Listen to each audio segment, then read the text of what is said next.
لە دوای 25 ڕۆژمانەوەیان لە کەرەنتینەی بیارە 48 گەشتیار کە لە وڵاتانی دەرەوە گەڕابوونەوە پشکنینەکانیان بە نێگەتیڤ دەرچوون و سەرجەمیان نێردرانەوە ماڵەوە. بەڕێوەبەری تەندروستی هەڵەبجەش ئاماژە بەوە دەکات کەرەنتینەکە بە یەکجاری داخرا و نەخۆشخانەکەش دەکەن بە چارەسەرکردنی توشبووانی کۆرۆنا.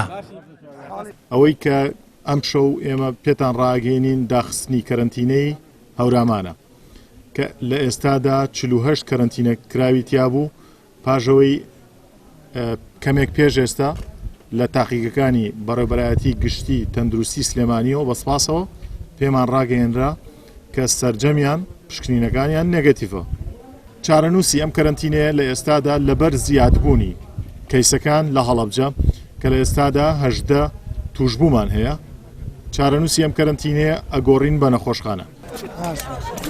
ئەو کەسانەی کەرەنتینە کرابوون بریتی بوون لە گەشتیاران و خوێندکاران لە کاتی دەرچوونیان لە کەرەنتینەکەش گوڵی پێزانین و خۆشەویستیان بە کارمەندانی تەندروستی بەخشی.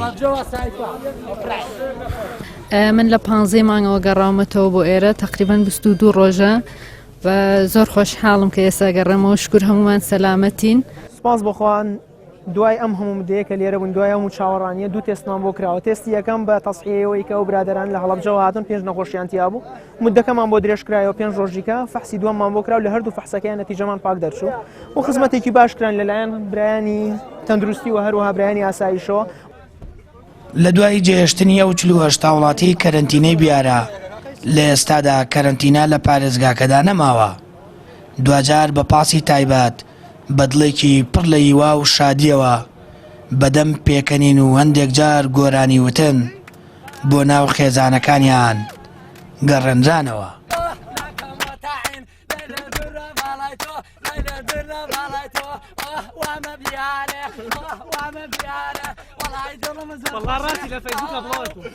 سامان فتاح کەناڵی ئاسمانی پەیام هەڵەبجە.